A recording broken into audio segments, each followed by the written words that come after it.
Hey everybody, welcome back. I'm the Strategy Professor, and today we're going to be looking over the patch notes for 8.23. So you can find timestamps in the description if you want to jump around to your favorite part. Don't forget, leave that like and subscribe if you enjoy this content. You want to see more of this kind of long-form, good, deep analysis and not just the clickbait content. Be sure to hit that like and subscribe. It helps other people find the content. Okay, so we're just going to be going through some of these changes here. I had thought about doing the new champion as well. But I think I'm going to save her for a separate video, Nico, just because there's so many changes in these patch notes that I think could be very impactful with the meta, that I just want to spend an appropriate amount of time on this. So I'll do a separate Nico video. Hopefully we can have that about 15 minutes or so.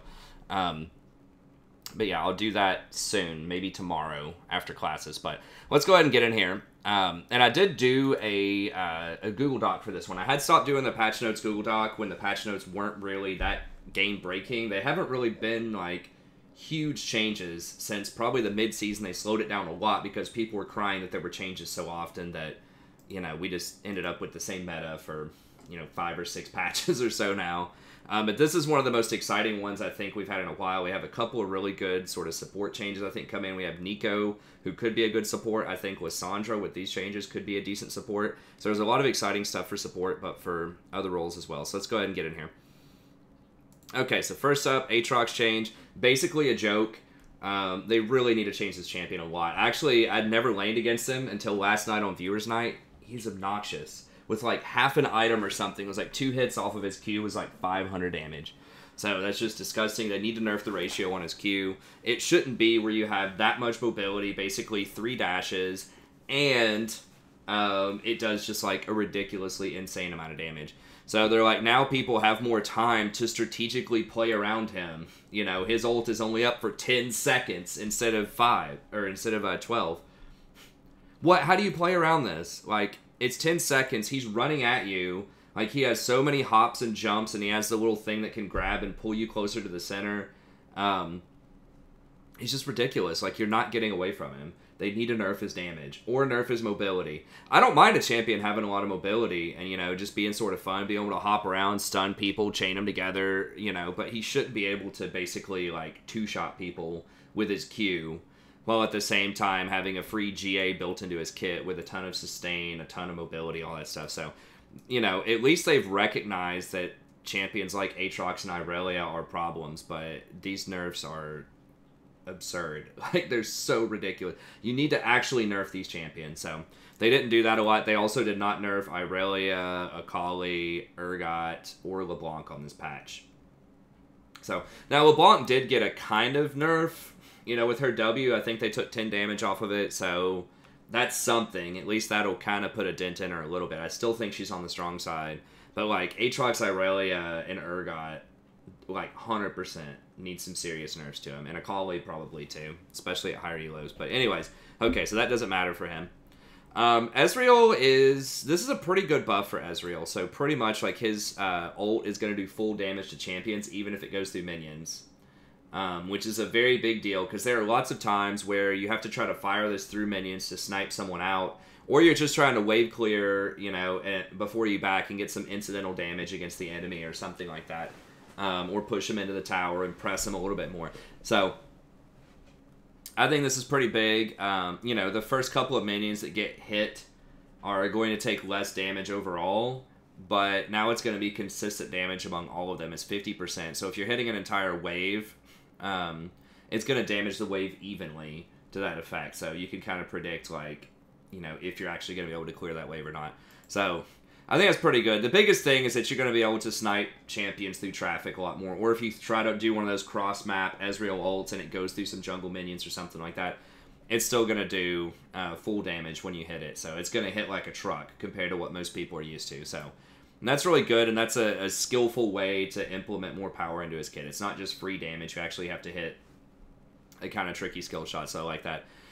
This really doesn't matter, the Essence Flux, I don't think. He's always going to take his Q first, and he's almost always going to take his E next. I mean, I guess you could maybe try to max your W instead of your E for having more, like, long-range bursts. That would also do more damage to towers, and towers are really important right now, and he does chunk towers pretty well with his W. So I don't know. I'd have to, you know, look at it a little bit more when I do the 80 carry tier list, but maybe this makes it worth to you know, max out your W second. Especially if you can take towers faster and, like, burst people from afar faster. So if you're really good at hitting those Ws, or you just want to chunk out the towers faster, then maybe maxing W second is a big deal. I think you lose a lot of cooldown on your E by doing that. So you're basically giving up a lot of your safety, but you're opening up a lot more burst damage and a lot more tower potential if you do that. Let's see. Yeah, it goes from 19 seconds to 13 seconds. I mean, it does similar burst damage, right? So it's got 75% AP, and then 50% of your bonus AD, which, you know, Mirror Mana ends up giving you a pretty good chunk of bonus AD, and then 280 base damage, and lowers the cooldown to 13 seconds. So, and that's much more consistent, you know. I don't know, it's only 80 more damage, and the ratio 0.9 AP I think is weaker than a 0.7 plus a 0.5 AD ratio. So in an all-in situation, I think that maxing E is still more damage, and it gives you more safety. But this is like if you're too afraid to E in, if you're just trying to poke a tower specifically, or you're trying to, you know, get someone from long range, and you want to hold on to your E and not use it for damage. You know, maybe you could do that, but I don't think it's going to matter that much. I think most people are still going to max E second. Okay, so Ezreal going to be pretty good. The thing that's going to help him the most is the double Kleptomancy proc, which we'll talk about in a little bit, but pretty much anytime you cast an ability, if you get 2 auto attacks in now, then you get extra Klepto. So you can, like, throw the Q at somebody and then auto attack somebody else and get double Klepto. So if you can pull this off, especially against a melee laner, so if you're against something like a Tahm Kench or a Braum early on, where you're not as afraid of them, you know, getting on top of you, or maybe even like a Leona or something like that, because you can E out of her E, then, you know, maybe you could pull that off. But yeah, I think Klepto is going to be a lot better in the right situations. Okay, so Lissandra, this is a really interesting change, and I was kind of on the fence. I wasn't sure if this was going to be that great or not, because they did lower some of her damage, but it's only on her W. So her Q still has the same amount of damage. Her ult got lowered a little bit to 0.6. So she's less of a burst mage and more of a control mage. But I think that's how most people were building her anyways. They did lower the damage significantly on her W. So, you know, you lose 40 damage on that. I don't know if you max W or you max E second. Let me look and see here. So I haven't played Lissandra in a really long time. I think it's probably W second if it increases the root duration. Yeah, it's W second. Okay, so that is going to impact her damage pretty significantly. I mean, she loses 40 there, and then she loses 10 and 10. She doesn't get really high damage items that often. Usually I see her with Zhonya's plus, like, Protobelt. Suppose Rod's a pretty good item if you think you're going to have time to charge it, but a lot of people don't get Rod. It's usually Protobelt plus Zhonya's.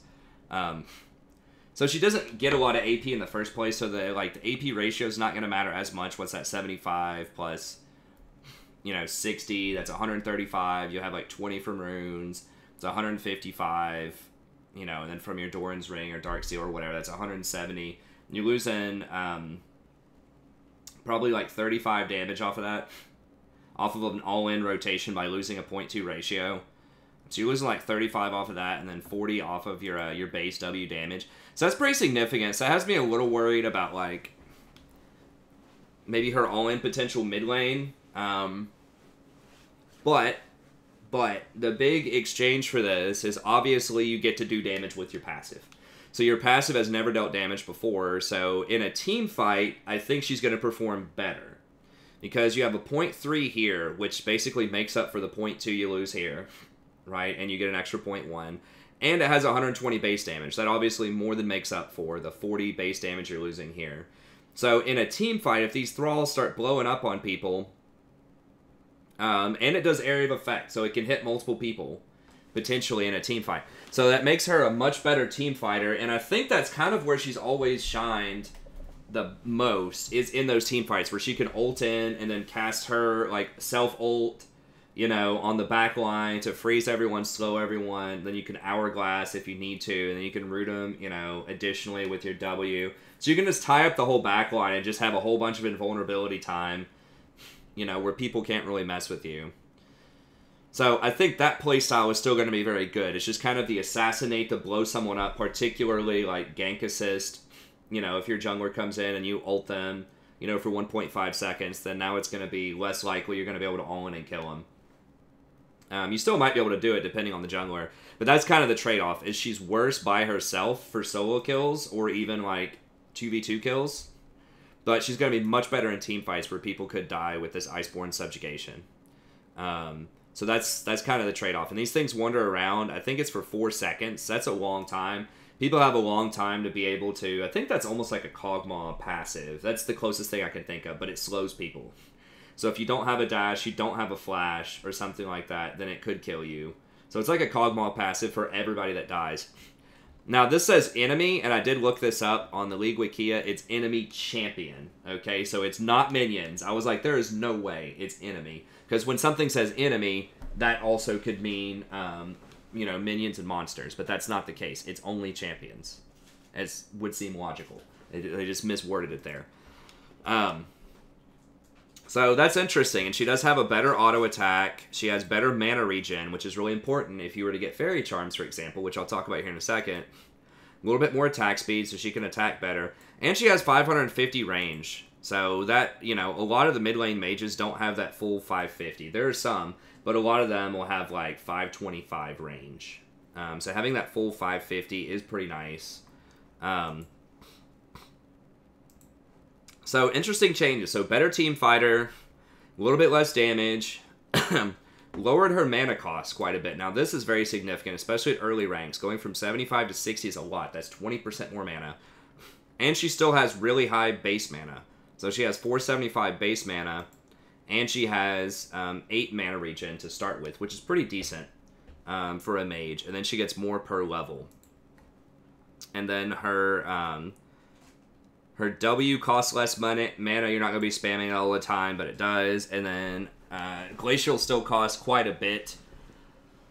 But you're only going to get 1 point in that, so it's probably not going to matter as much. And then Frozen Tomb is the same amount as well. Now, Glacial is a lot faster. I mean, it's like 50% faster early on. So if you just need like a really quick like flash distance kind of thing, you know, it's going to get you there a lot faster to get you out of trouble, right?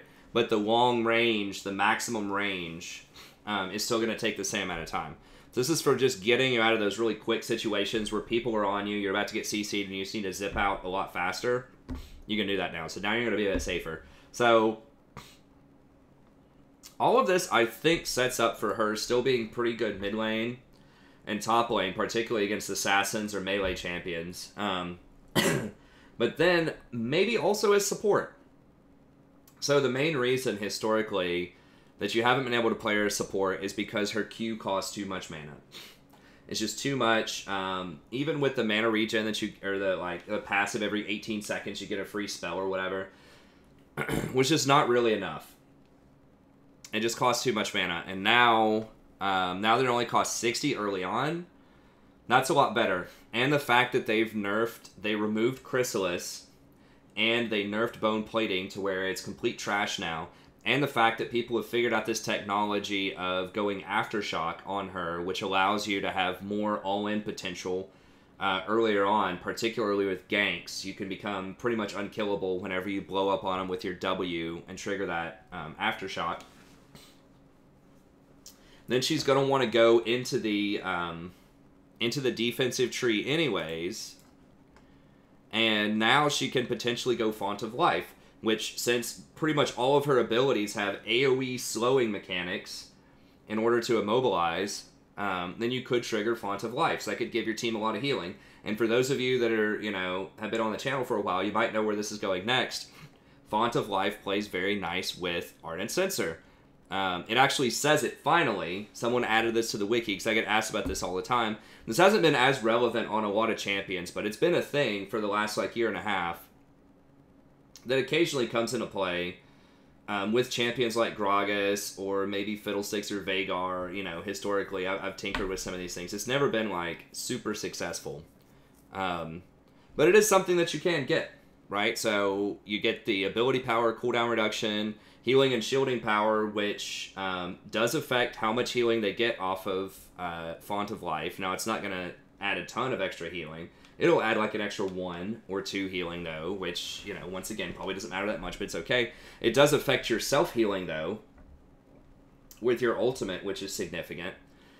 Gives you that movement speed, which is great. Gives you mana regen, and heals and shields on allies, you know, give everyone that buff. So how it works is pretty much, if you slow somebody, it's going to put this debuff on them for 4 seconds. If anyone auto-attacks that person, they're going to get the Ardent Sensor buff. So whenever you go in and you start a fight with your W and then ult, any members of your team that auto-attack anyone that got slowed, they're all going to get the Ardent Sensor buff, which is a ton, right? It gives a lot of extra attack speed and on-hit damage. So particularly if you have multiple champions that are going to be auto-attacking a lot, obviously you're AD carry, but if you have something like a, you know, a Master Yi or, you know, even like a Victor or a Kennen, just anything. A lot of champions are going to be auto-attacking, right?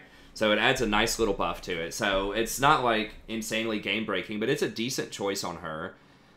You can still get Bone Plating, which could potentially help when you're all-inning, but then you could also just go second wind just to help you through the laning phase. Probably not conditioning.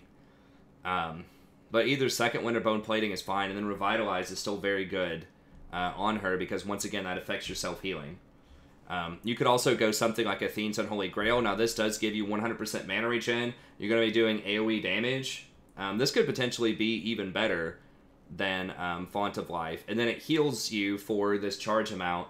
Now, the important thing to remember if you're looking at Athene's Unholy Grail, though, and you're thinking about this item, is that it's only equal to 100% of the heal or the shield.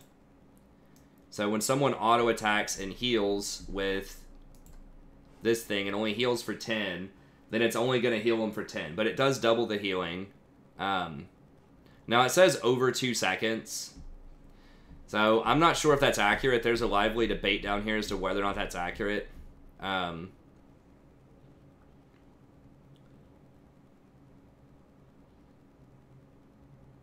Okay. So this actually describes how it works. So it's 40% of that on hit. And then I don't even know why they do that. The overtime, because like auto attacks happen a lot, but anyway, so it's significantly weaker there. So you know that may not be as good of an option then, just because you know you're only going to be healing for like maybe every time someone autos, they're going to heal for like 7 on hit or something. So you're only going to be healing for 7. So you're going to have a lot of these pre-mitigation charges sort of built up. These blood charges built up.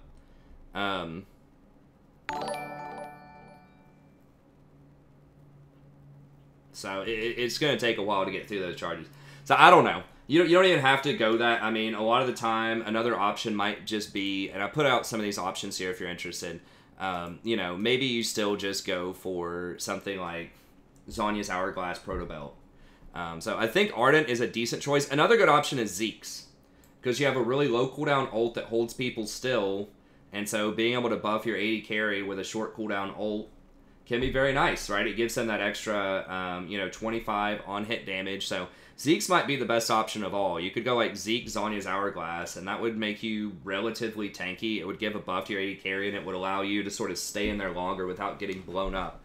So maybe that's a way to go. If your AD carry's fed, I still think that like Zeke or Ardent could be on the table. I mean, yeah, you're going to be a bit squishier if you go Ardent, but you do have Knight's Vow. Or not Knight's Vow, you do have your ultimate, which is going to heal you for a ton, and you do have Aftershock, which is going to make you very resilient. So going something like Zeke's plus Ardent Sensor could be a pretty decent build on her. So interesting choices. I think it's interesting. So the way that it plays out is, I think of her kind of like a Fiddlesticks, but maybe with a bit more utility. So lower mana cost on your Q is a very big deal. Don't forget with her Q, when a minion wave's coming up, if you use the Q on the first minion, it explodes and spreads to the rest of the minions that are behind that. So it does pretty good AoE damage. So the damage doesn't look like a lot, 70 early on, and it's not, but don't forget that it does a lot of damage to people behind. And you can harass with this. So you can like hit the minion and it will explode and maybe hit the enemy that's behind them. Now, it doesn't do any extra damage if it does that, but it does get extra range up to 875. So that's pretty good harass range. So she has nice wave clear. It also is only on a 6-second cooldown, which is pretty sweet. And so it's going to be cheaper than like a Gragas barrel. It's on a lower cooldown. You don't have to rely on it to charge up. And, I mean, the Gragas barrel does apply a slow as well. But I think it's just easier to hit. There's less sort of delay on it. It's a pretty crisp cast time. So, pretty decent harass, pretty decent wave clear, so you can, you know, push in. Don't forget she has that 550 auto range, too, so you can start autoing those towers, and potentially, you know, take those towers down quickly. I mean, another option, if you have a push lane like a Caitlyn, you know, and since she has such a nice auto attack range, you could even go something like Demolish. You know, if you don't want to be cute with Ardent Sensor plus Font of Life, if you're like, well, I don't know if I want to go Ardent, I just want to go Zeke's plus Zhonya's, you can still get Demolish, and because you're able to push in with the Sivir or the Caitlyn or whatever, and you have 550 auto range, then you're going to be able to get these Demolish stacks off pretty often. And that's going to snowball quite a lot of gold on your team. So that, you know, you could even argue that might even be better, right? If you just want to go a standard Zeke's plus Zhonya's or something like that, then that could be very strong if you don't want to mess with the cute font plus Ardent interaction, which, you know, once again, the healing is very low. You're basically getting this just to be able to trigger Ardent, which is very strong in a lot of situations, but do you really need it? I don't know. Keep in mind, you're probably not going to get blue buff, you know, early on, so like you would in the mid lane or possibly the top lane. So mana can be a problem, even with better mana management. You're still going to need some kind of mana item. So Zeke's does give you flat mana, which is helpful, but you can potentially get mana flow ban, which helps also. I guess you could get tier if you really want to, but I don't know if that's necessary. But Ardent Sensor does have mana regen on it, whereas Zhonya's doesn't, which is the main point I was trying to make there. But yeah, so great push, potential harass, 120-second ult, very nice. You know, they nerfed Rakan's down to 130. They nerfed Malzahar's up to 140, I think. So these kind of like point-click, hard engage ults are becoming increasingly rare that are on 120-second cooldown. So very nice for her. Really good engage range. Now, the range of the ult itself is not that great. It's only 550. So that's a lot less than like a Rakan W, which is, I think, 750. That might be 650. But you know, she can get in that range with her E. They're not going to get away once you start that E most of the time. They can flash, but you're still probably going to be close enough a lot of the time to hit your ult on somebody. Okay, you do have that faster escape with an E, so that can help you get over walls. You know, if you're getting ganked, that can help you, you know, just get away. So it's nice. It's kind of like Rakan. It's, you know, really good to have this free movement where you can jump over walls easily, right? With like Gragas, Shen, Rakan. There aren't a lot of supports that can do it, but she's one of them that can, which is going to allow you potentially to go in and get deeper wards in the enemy jungle because you're going to be able to get away probably if they come at you. Okay. Now, she doesn't have as many escapes as Rakan, obviously. She can't E to an ally like he can, but she's pretty mobile. And then I think, like I said, it's probably going to be like Aftershock, Bone Plating, Revitalize. You can substitute this in for Demolish if you have a really good push lane. You can substitute Bone Plating in if you're against a poke lane for Second Wind, potentially. And then, you know, you can go Perfect Timing and Biscuits. That'll give you some nice mana regen early if you're planning on getting Hourglass. You know, that'll help you build to that faster, and it'll give you a free Zhonya's if you want to dive someone early. Then that can be helpful. You can also save your ult. Don't forget, you know, you can just go in and just snare somebody with your W and just slow them and take a couple of tower shots and then use your ult on yourself to become untargetable and heal. So she has kind of like a lot of versatility. You don't have to ult to in order to lock down the enemy under tower sometimes, depending on what the flash situation and things like that. So very, very versatile. And Aftershock will allow you to soak a couple of tower shots with very minimal damage. So very, very versatile there. The other option would be something like Mana Flow Ban, Absolute Focus. This would give you more mana so you can harass more often than Absolute Focus is going to allow you, if you think you're going to be able to push them in and bully, it's going to allow you to do a lot more damage and a lot more burst. Now, she doesn't have amazing AP ratios, like we mentioned before, but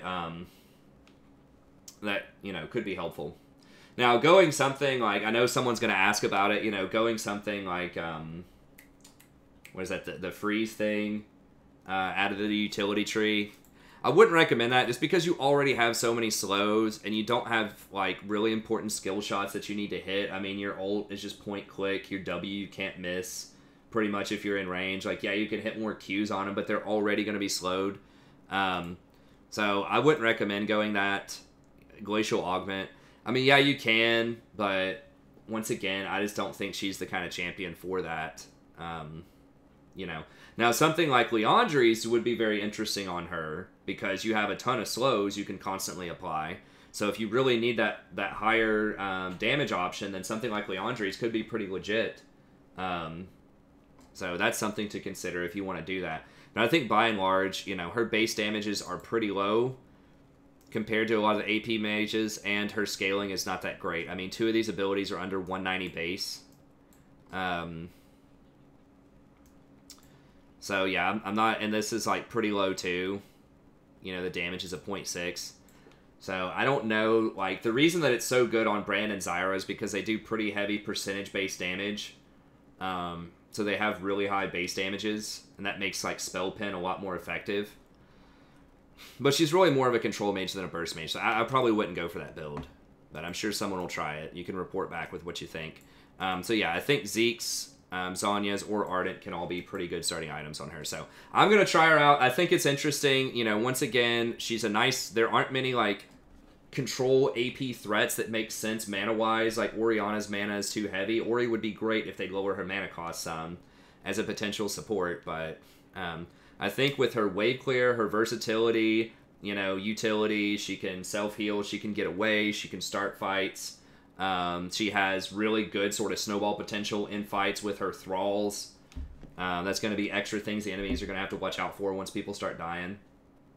So, I think she could be pretty legit as a support, because they finally, you know, people might say, well, I've been playing her support the whole time. Well, maybe that's true, but these changes definitely help a lot. This makes her way more useful in team fights with Iceborne Subjugation, and this mana cost reduction, especially on the Q, is a really big game. And some of these changes they've made to the runes, particularly Aftershock, and then Demolish and Font of Life, and the removal of Chrysalis so you don't have to take it. All of this is a line to, you know, make her a potentially really strong pick. Okay. So I think she might just be a better version of Fiddlesticks. Fiddle's going to do more AP damage, but he requires people to be out of vision a lot of times to make his ult work, and he's very squishy. Like, he can go for the Aftershock build too. And he does have some harass with his crows, but I don't know. I feel like she's going to have more utility to her than he does, but we'll see. Fiddle's probably still be relevant. Taliyah, I think, pretty good changes overall. Threaded Volley. Cooldown is down a lot early levels, so you can spam it more at 7. Lower mana cost. Everything takes 50% reduced damage. Now, I don't remember what it was before. I know there was reduced damage on minions and on jungle monsters. I don't know what that was. I was trying to look at the history of her. It just says enemy champions. But I remember they nerfed her at least a few patches ago to where if she hits multiple people, it does reduce damage. But like I said, I don't know what it was. But just looking at her, it looks like she's still fine. As far as I can tell, I mean, it's 510 base damage with 135% AP. Oh, so 510 base with 135 AP on a 3-second cooldown. I think she's doing okay. So I think she'll probably still be able to clear the jungle pretty quickly. Like I said, I just don't know the numbers. I don't remember what they were before they changed this, and they're not disclosing what it was. I was trying to look it up on the Wikia, but it's not really saying. I can look. Let me see. Let me look one more time here. Cooldown. Champion damage from subsequent shards reduced to 50% from 60%. Increased to 60 from 40. Did it not do?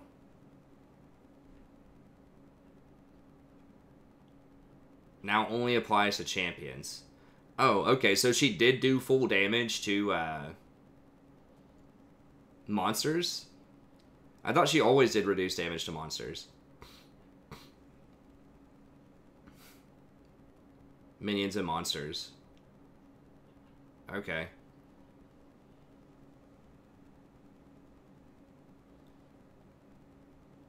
Okay, well maybe this is a bit bigger of a deal than I thought it was. In the laning phase, your worked ground goes down significantly, so it's only 45 seconds instead of 120, so you're going to have much more often where you can get that full value out of it.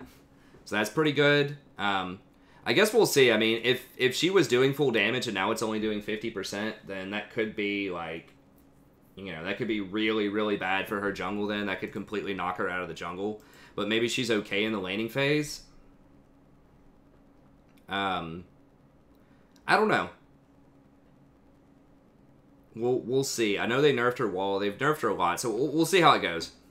It sounds like it's going to be a lot worse for jungle. Maybe make her, like, okay in the laning phase. We'll have to see how it goes. So, I think the, so after reading that, I think significant nerf, which I don't see her a ton in solo queue. I know she's been played some, and she has been pretty good in the jungle, but she's one of the few, like, heavy AP damage junglers that are really viable right now, other than, like, maybe Eve. But Doran shield, good nerf overall. So pretty much what this is doing is you're going to regenerate up to 30 for 10 seconds based on your missing health. So if you're really low, then you're going to be gaining more. But if you're not that low, then you're going to be gaining less. Now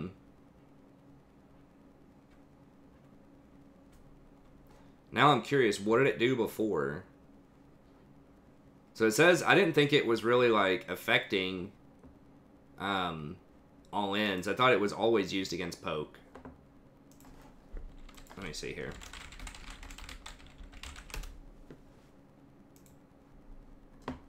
What was it previously?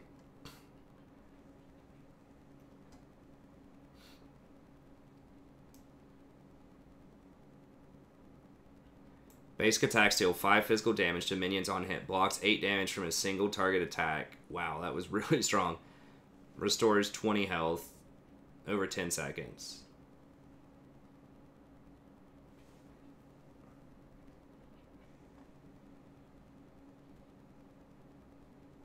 Bonus health regeneration. Okay. I don't know what that has to do. That's what I thought it did. I'm not sure what that has to do with, So it still gives 80 health. I'm not sure what that has to do with all ends. Frankly, I'm not. It.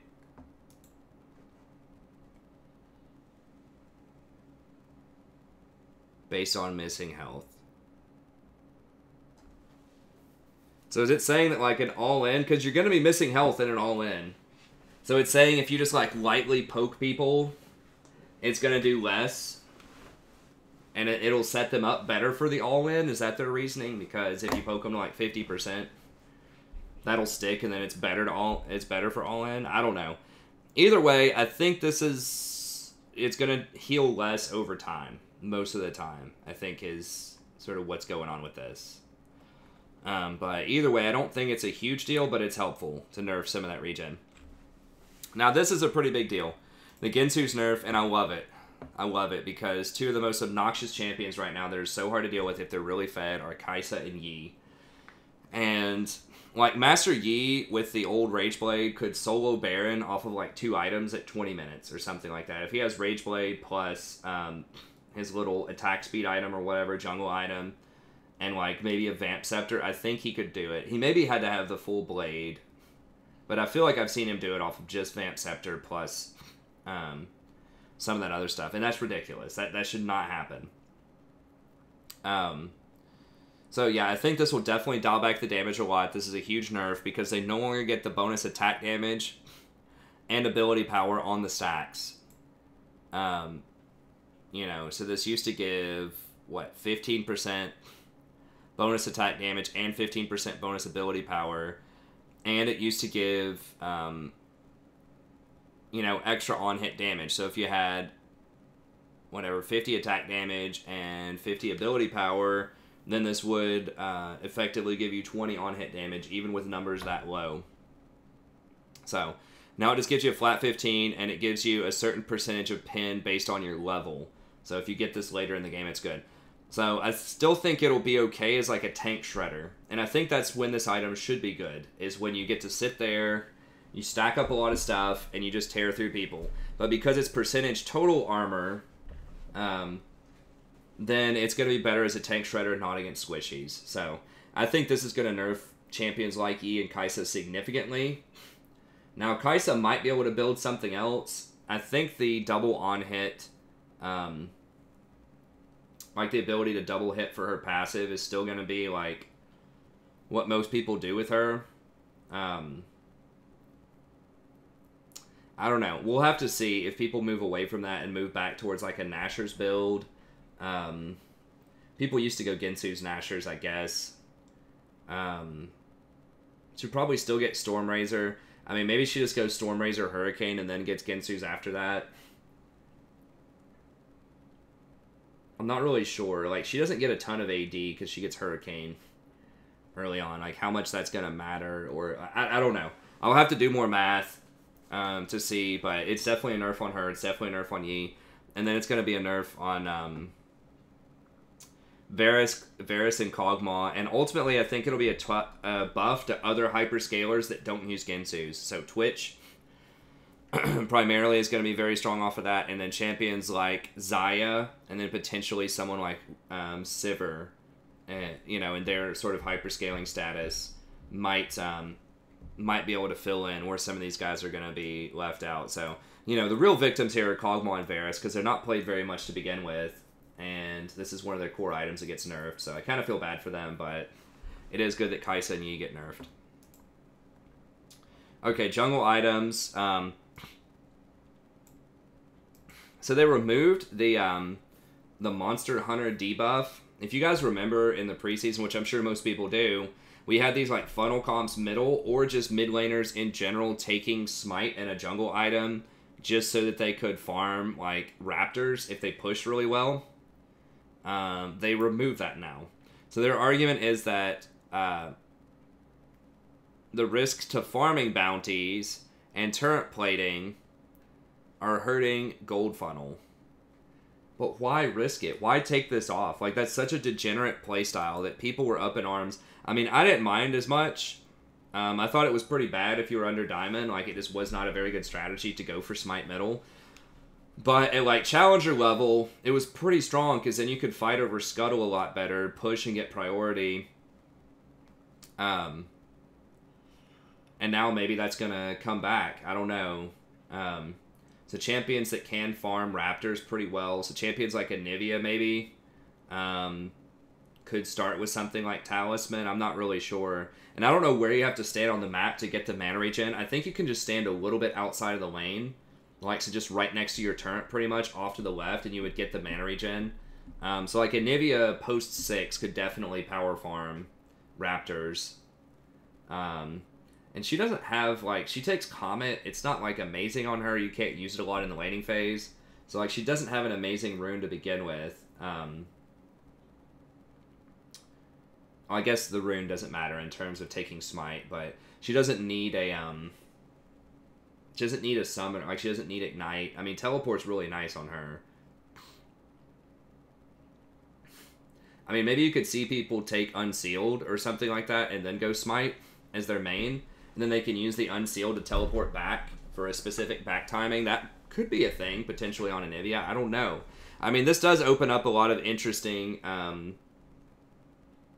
options for someone who wants to power farm the jungle. I know Karthus had been another one that was like a really big, you know, proponent of doing this, where he would go in and just farm up the Raptors or farm up the Wolves and just like push the wave and just get a massive amount of farm. And Karthus with the new Dark Harvest could be pretty scary. His ability to sort of execute people from far away for quite a bit. So, I mean, this could be pretty dangerous on something like Karthus. And I don't know if people are going to funnel Karthus or not. I mean, to some extent, you could lose your plating. maybe, and that's what they're talking about. If you, like, leave lane, they're going to take your plates and get some gold. But at the same time, that, like, kind of prevents them from taking your tower faster, too. And a lot of times you push your lane before you roam anyways.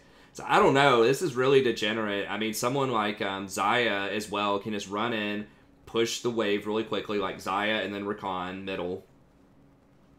Could just run in, push the wave really quickly with Rakan, rotate around, take all the jungle stuff, like invade the enemy jungle, start taking their stuff. Xayah, Rakan are super strong early. Now, both of them have been nerfed a little bit, but Xayah would not mind having this extra mana regen off of this thing early on when she's, like, running around the jungle.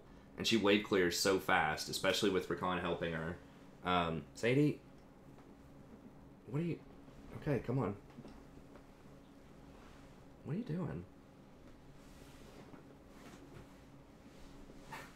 Okay, she just, like, popped up on the back of my chair and then wanted to jump away immediately.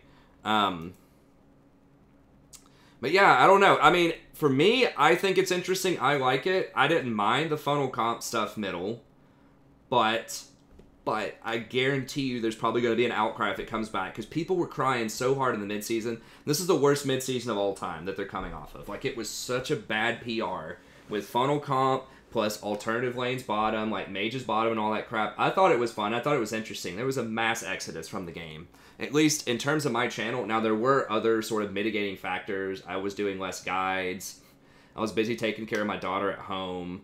You know, there's a lot of stuff going on with the channel as well, which is why I may have lost some of my viewership at the time, or it may have, like, you know, dialed it back a little bit, which certainly it did. But a lot of it was people were also just really frustrated with the mid-season, and part of that was the funnel comp, and so we might see funnel. So a lot of people don't like funnel because they say it's very non-interactive, right? They say, okay, you just go farm and just go, like, bully around the enemy jungle. I think that's interactive. I think that, like, they're looking for more fights. They're actively trying to roam around the map and skirmish, and people have to rotate to deal with that. So, you know, as a strategist and someone who really enjoys talking about and seeing new things in League all the time, I actually kind of like this change. I think it's cool. It could open up the Xayah Rakan middle. It could open back up something like Karthus plus, I don't know, something else, Karthus, Rakan in the middle. I say Rakan a lot because he has pretty decent wave clear with his W, and he's pretty safe, and he scales pretty hard, and he doesn't need a lot of gold to do it. He can go coin. So, you know, you could do something like Taric. Taric's been nerfed a few times, but I think that the Rakan with the funnel type of stuff in the middle is kind of the way to go. He's also really quick and can, like, get around in the jungle, you know, with his rotations, especially if he takes mobility boots. Because Xayah can, like, go farm something like, she can go farm the Raptors, and Rakan can just, like, rotate up to top lane or something like that while he's waiting on the wave, and then he could start, like, making some moves, or he could rotate down to the bot lane to help them out or something like that. So, I think there's a lot of interesting combinations, potentially, that could come out of this. So, I like the change. I'm just saying a bunch of people are going to be crying if they start to see Smite in the middle again, or they start to see funnel comps. I think it's cool, but I don't think it's very smart PR-wise to do it. So, we'll see how it goes, but this is something that I think a lot of people doing the patch notes are going to look over. They're going to just breeze right through that, but I think that could be the biggest change on this patch, potentially, in terms of meta shifting. Yeah, I mean, yeah, if you get shut down from, like, your gold kill or whatever, they're going to get more shutdown gold off of that, but I don't think it's that big of a deal. You're still going to have a lot of farm in your other lanes, too. I mean, we'll see. We'll see. But, yeah, I think that definitely Karthus. Keep an eye on Karthus. Keep an eye on Rakan.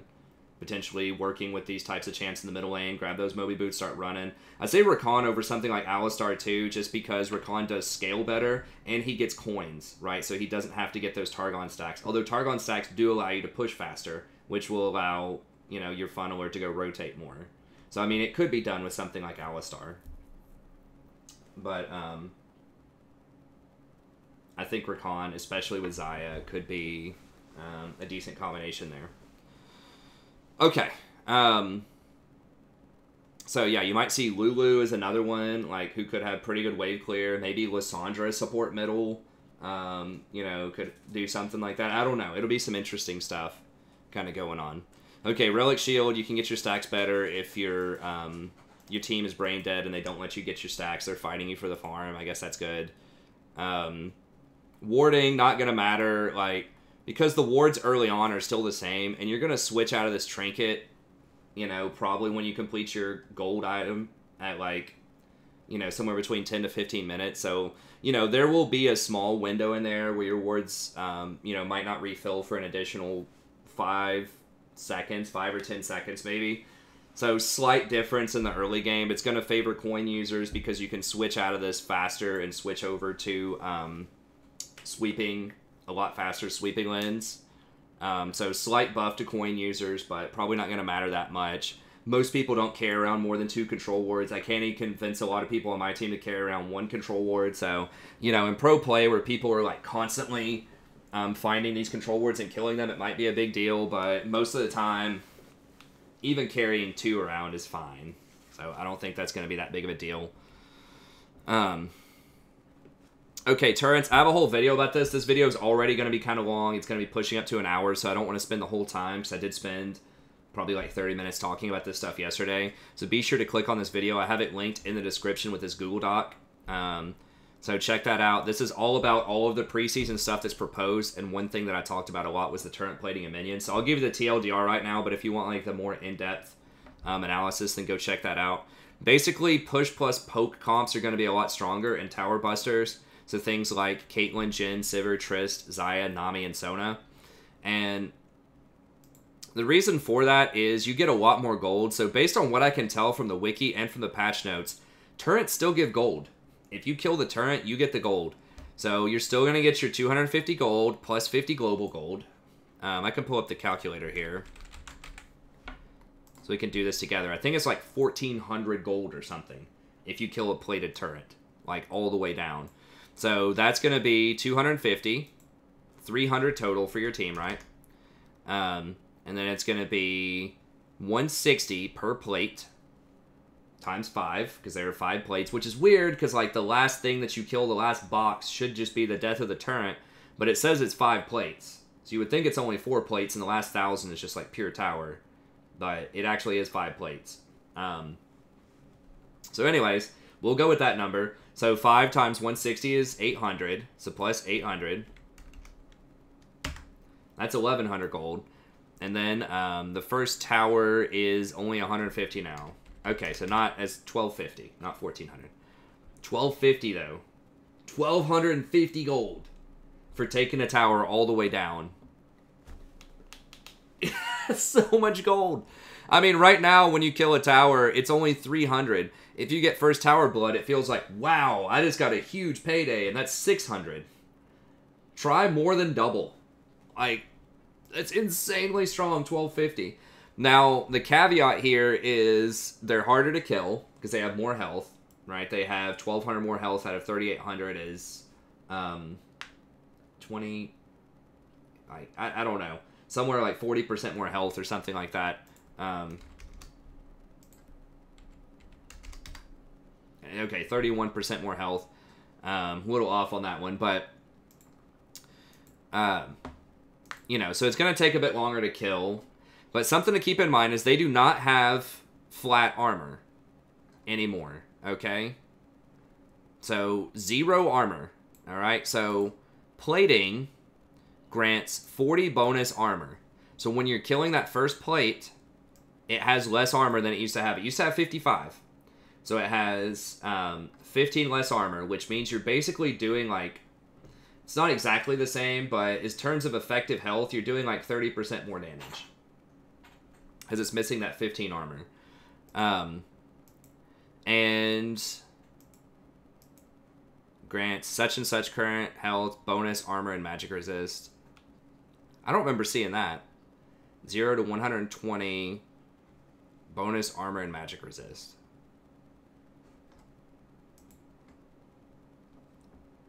Plate is broken for each 1,000 damage dealt to the turret. Turret planes gain 40 armor, magic resist. Okay. Dealing 1,000 damage to an outer turret also causes the plate to break and gives you 160 gold. And it increases the resist by 30. Oh, okay. So they permanently get 30 extra. I just thought it was going to be this temporary for 20 seconds. So they permanently get 30 extra plating, or 30 extra armor. But after a plate breaks for 20 seconds, it also gains an extra 25 armor for each nearby champion beyond the first. So if there are 2, then it's going to be 25 extra armor and magic resist. So that means it's going to be a lot harder to break an additional plate unless you wait 20 seconds. So if you wait an extra wave, this falls off. But it does go up. You get 30 extra per. Multiple instances of Bulwark stack if multiple plates are destroyed within 20 seconds. Okay. But at 14 minutes, all plating falls off. So it has no armor and no magic resist. But you can't get the extra gold. So they're just like normal towers, but they fall a lot faster.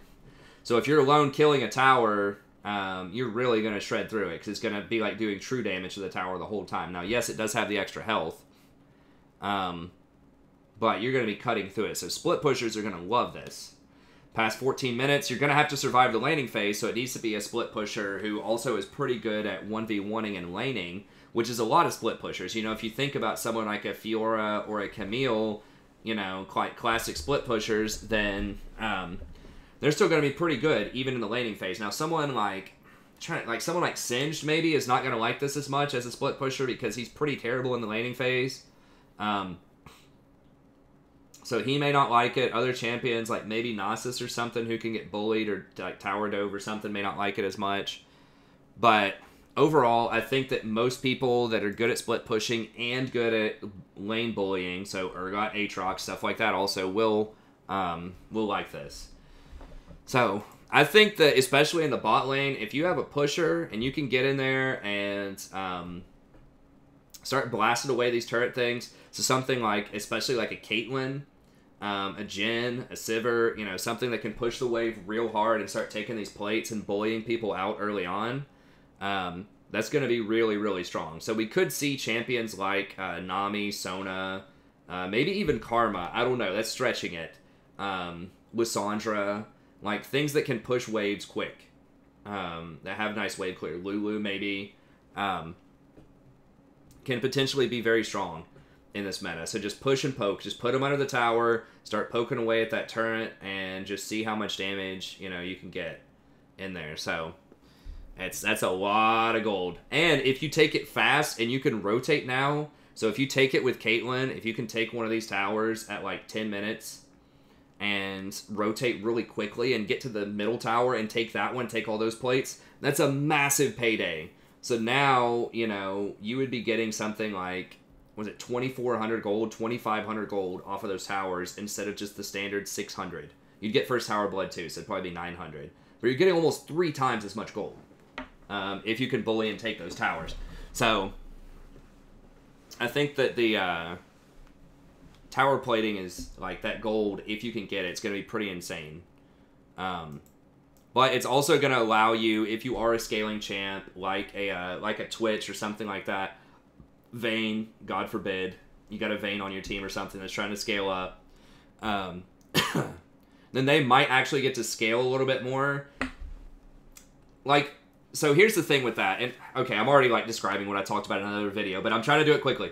The thing with that is, you're not going to have a party showing up to your lane as often. So they're not going to, like, if you're a Vayne bot lane or something, mid lane's not going to get completely bulldozed. If your mid laner's losing hard, they're not going to get completely run over at 7 minutes, lose their tower, and then just send 4 people bottom. That's less likely to happen. So that's good. That allows you to farm more.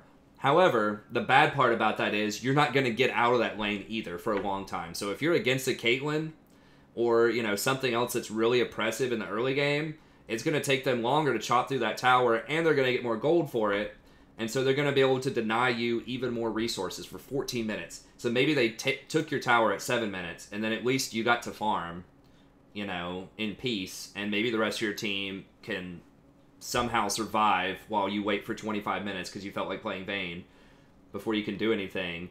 Now you're just going to get bullied out even more. So you're going to fall further and further behind in terms of CS. And the enemy AD carry is going to be getting more and more advantages. You know, if they crack 3 of those plates, You know, even if they crack 2 of those plates, that's 320 bonus. That's like killing the tower before. If it wasn't a plated tower, or if it wasn't first tower blood, killing 2 plates is the same thing as killing a tower. It's 320 gold, whereas before, it's even more than that. It's 50% more than killing an original tower. Before, it was, what, 250 plus 50? Well, I guess that's about the same.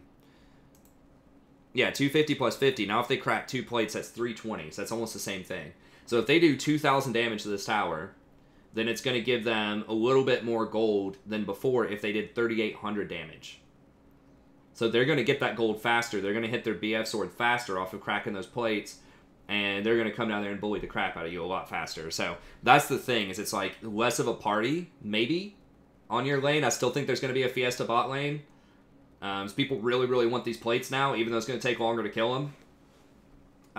And with like dragons being more powerful, which we'll talk about here in a second. But we'll see how it goes. I like the idea. I think bringing back push champions that maybe aren't hyper carries, you know, things like Caitlyn specifically. Now, I hesitate to say that because I hate Caitlyn. most Caitlyns do not play her well and use her traps, but I like getting rewarded for pushing lanes and not just, you know, trying to farm up and,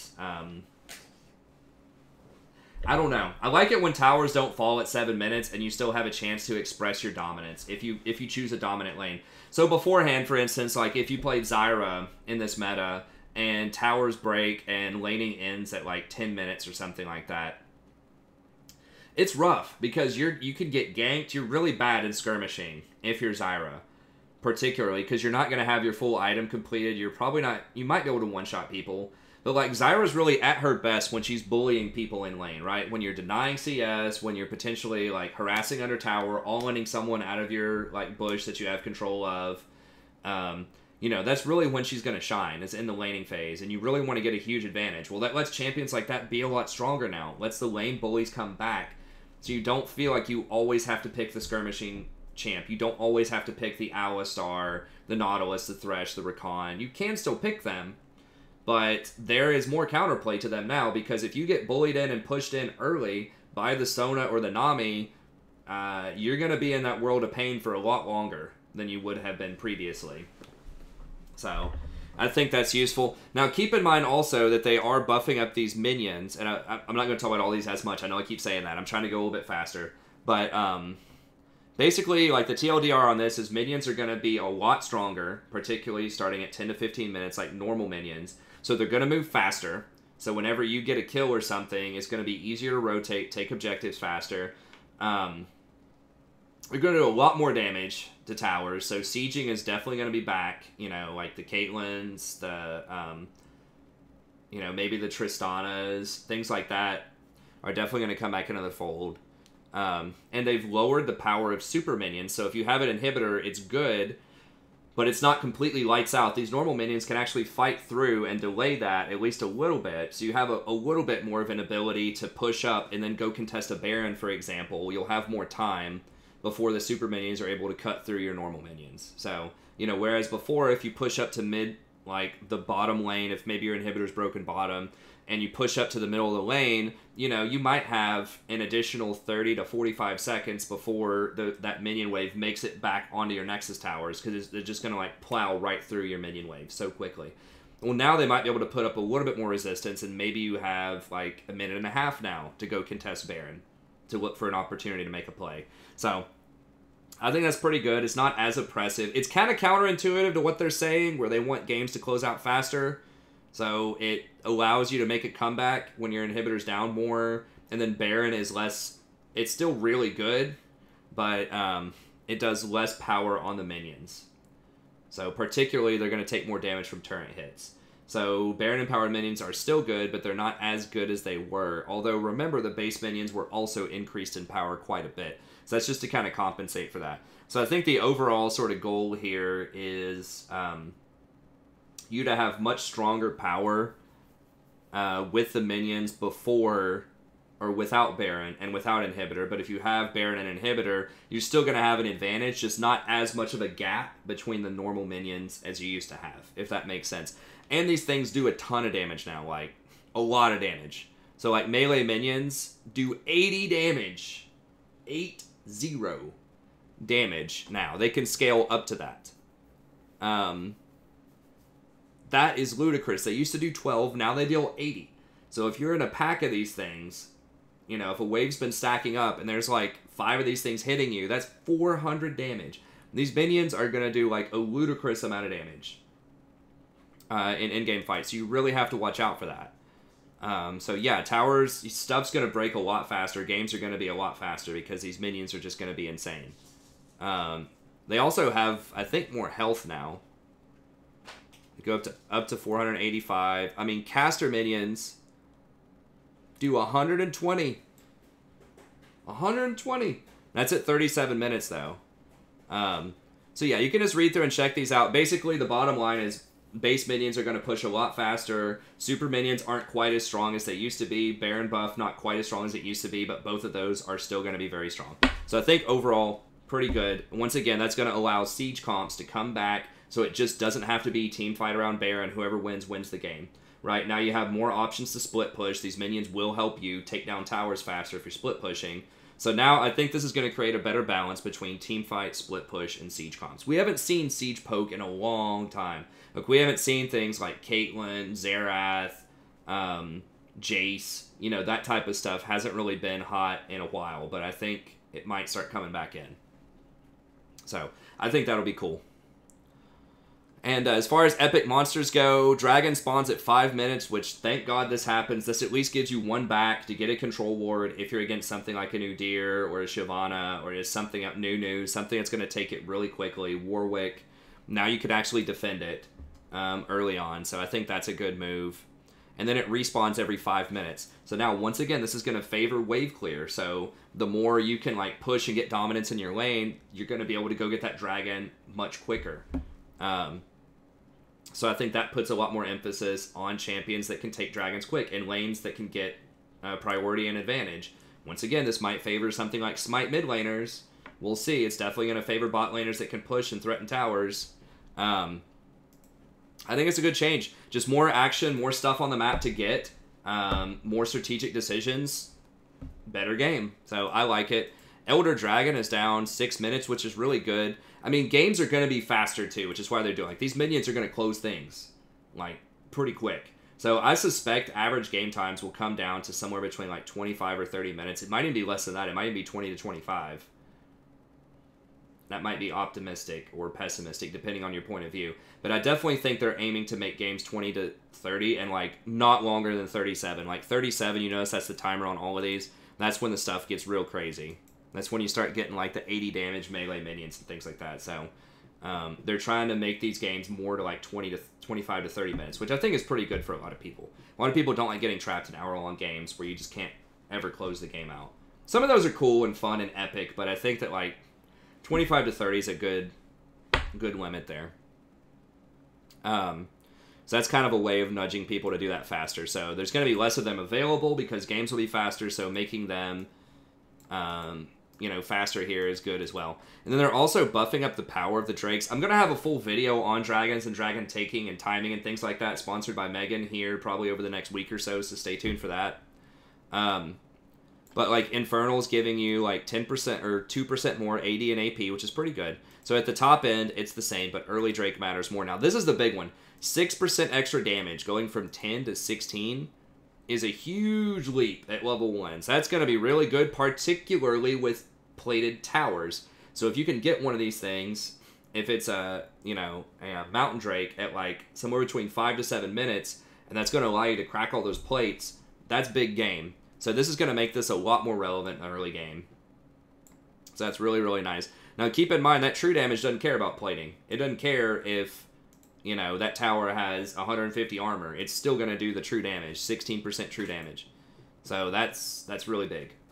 I think. Is it based on how much damage you do, or is it based on pre-mitigation damage? I have to go look that up. But either way, it's going to be good for it. Ocean Drake, an extra 2%. That's 50% more regen.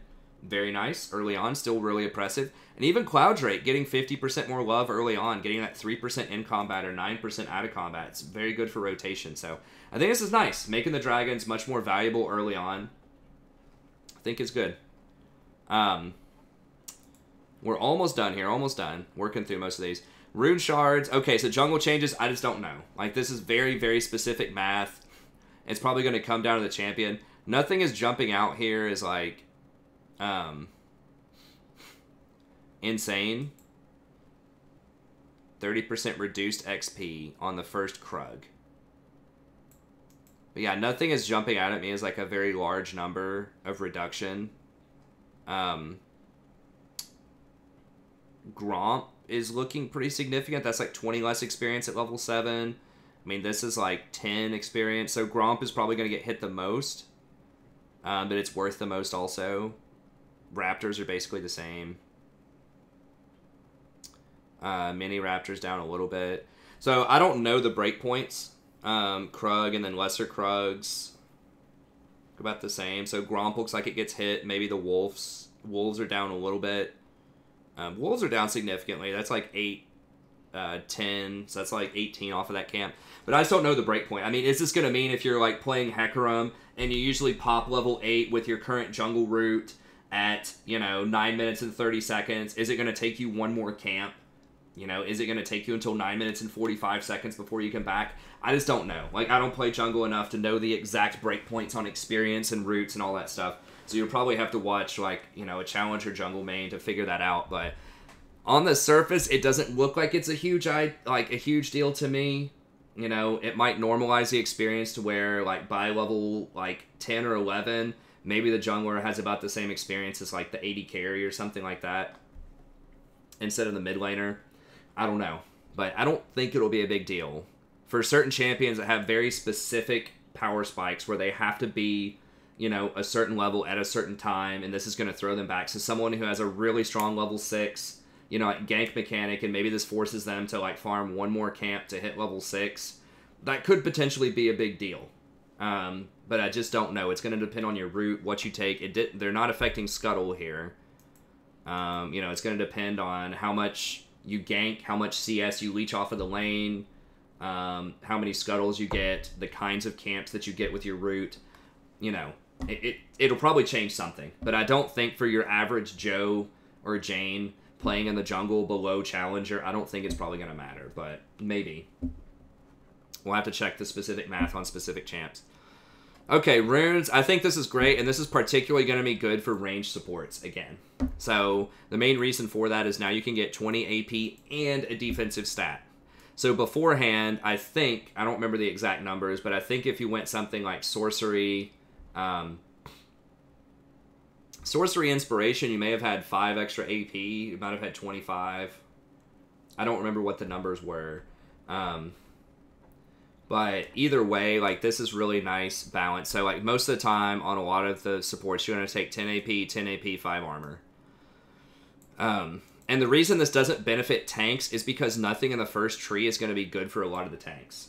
Like, they have to take something offensive, right? They have to either take cooldown reduction, which scales, which is terrible early on. It's not going to do anything for you. Or they're going to have to take attack speed, which is pretty bad. Or they're going to have to take AD or AP. And if you look at someone like Alistar, his AP ratios are pretty bad. Nautilus is, like, okay, but his AP ratios aren't amazing. Someone like Braum, I don't even know if he has an AP ratio. So, like, Thresh doesn't really have a lot to do with AP. So that's why they're not going to be able to make very good use of this stat. Whereas someone like Janna, Sona, Nami, they're going to love it. They're going to scale so hard. So anyone who scales with AP, Sona, Rakan, Nami, Zyra, a lot of these champs are going to love this stuff. Now, this is fair to an extent, right? Because you get your choice. So now you can go AP or you can go armor. I mean, you can go magic resist in a tough magic lane. So this one's probably the most fair one. And then this one, the tanks are going to get a little bit more here. So they can get, like, maybe 10 armor. But now they have to choose whether they want their scaling health or they want their armor. So, before, most tanks just ended up getting scaling health, right? Because you just go, like either Aftershock or Guardian plus, like, Inspiration or something a lot of the time. And so I think you'd get, like, 35 to 135 scaling health or something like that. So it's forcing you to take 5 armor instead of having 20 extra health early on. That's fine. But the squishy champs would still love to have some armor early on because they have such low base armor. Having that more armor is good. So I think the fact that this is going to be pretty much worthless on most tanks or have very, very little value, but it's going to be extremely valuable on range champs. This is going to be pretty good for both of them, and then this is going to be pretty good for both of them. I think favors ranged. So I'm not saying that like nobody's going to pick Alistar, nobody's going to pick Thresh. I think those champs are still going to be really good because I don't think a lot of people are going to be playing tanks in other lanes still, so you're going to need that hard engage. You know, for a lot of team fights, you're going to want the hard engage. You're going to want the tankiness because no one on your team is going to be playing tanky engage champs. So I think that they'll still be good, but now it's not going to be like automatically you're at a disadvantage because you want to play an enchanter. And this is going to make you a lot more oppressive in the laning phase, having the 20 AP plus a defensive stat, in addition to these other things that I've sort of mentioned and that we can talk about a little bit more here in a second. I think that the fact that pushing and putting damage on towers is at a premium now. You know, champions like Braum, Thresh, Alistar, they don't push lanes very quickly. And so, good kitty. So I think the meta might be shifting to be a little more balanced, where enchanters aren't terrible right now. They're pretty good statistically. You know, Sona still has like a 54% win rate or 53. Janna's got like 51 or 52. So they're still good. It just feels like sometimes they just, especially later on if your team doesn't have engage, it can feel sort of rough. But if you get ahead enough early, you get a ton of this gold off of this tower plating, then it may not matter that you don't have really good engage. You can just force your way in and get that advantage. So I like this. I like this change a lot. I think this is going to be great. And you're also going to have more flexibility. So if you're against a very heavy, early, aggressive lane, you're against a Zyra or something, you could potentially take, you know, 12 magic resist if you want. So I like it. It adds more versatility. It sort of balances out the melee supports against the range supports again. So I think that's handy. This is the Kassadin special, so not going to matter probably for any champion except for Kassadin. I mean, maybe on like a Sejuani or some kind of AP. She doesn't build AP, though. I mean, maybe on some champs, but mostly the Kassadin special. Does Victor get this? Victor might get Fleet, so this would be a nerf to Victor as well if he does that. I don't remember. No, he takes Klepto, right? Victor's going to get buffed by the Klepto changes. Oh. Yeah, he takes Klepto. Yeah, so that's basically just the Kassadin special there. So casting gets nerfed, great. Champion's obnoxious when he gets like 4 different sustain runes.